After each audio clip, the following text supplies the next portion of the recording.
जय भीम मित्रांनो, मी बुद्धभूषण गायकवाड आपले स्वागत करतो आपल्या यूट्यूब चॅनलमध्ये। मित्रांनो, व्हिडिओ सुरू करण्यापूर्वी तुम्ही अजून या चॅनलला सबस्क्राईब केले नसेल तर जरूर सबस्क्राईब करा आणि जॉइन बटन आणि थँक्स बटनद्वारे तुम्ही या चॅनलचे सदस्य बनू शकता आणि हा बेल आयकॉन नक्की दाबायचा आहे। तर धर्मराजिका स्तूप हा तक्षशिलाचा महास्तूप म्हणूनही ओळखला जातो।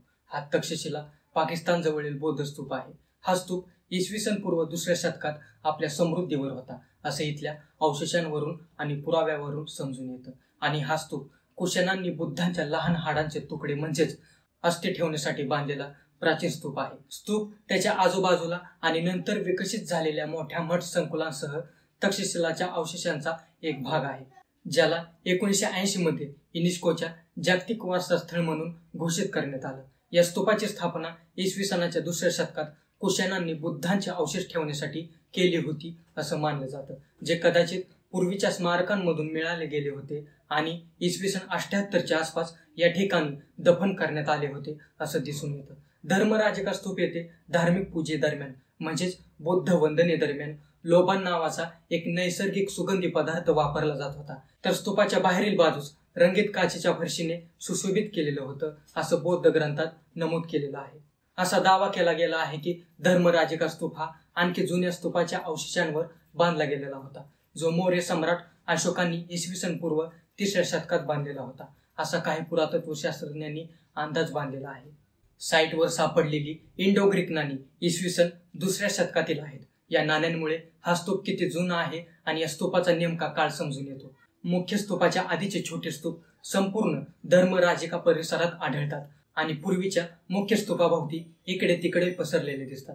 हे ज्ञात आहे की पूर्वीच्या मुख्य स्तूपात प्रदक्षिणा करण्यासाठी एक पॅसेज होता, जो प्लास्टरचा होता आणि या स्तूपाला शंख आणि काचेच्या सुंदर तुकड्यांनी सजवलेलं होतं। पूर्वीच्या स्तूपाला बहुधा अक्षीय दिशांनी 4 दरवाजे होते।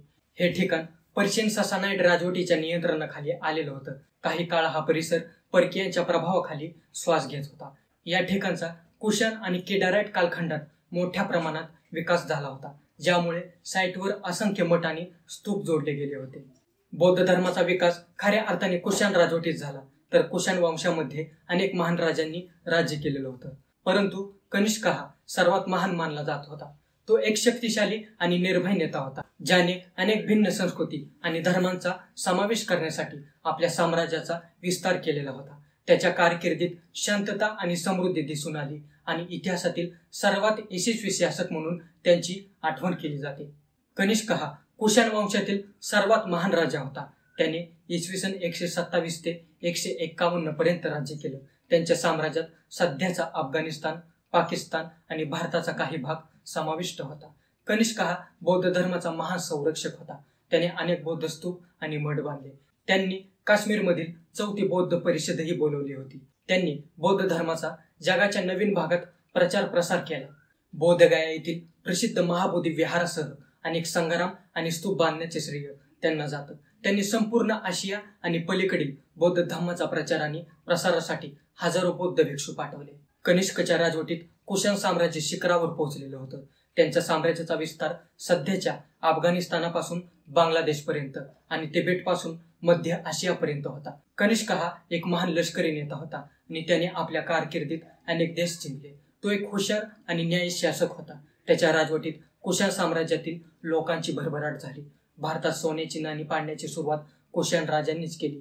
नाण्यांवर गौतम बुद्ध आणि विविध भारतीय देवता यांच्या प्रतिमा वापरण्याची प्रथा कुशाण शासकांनी सुरू केली। कुशाण शासक कनिष्क यांनी साम्राज्याचा मोठा विस्तार केला। कनिष्काचे साम्राज्य हे पश्चिमेला काबूल पासून पूर्वेला वाराणसी पर्यंत पसरलेले होतं। कनिष्कची सोन्याची आणि तांब्याची नाणी सापडलेली आहेत।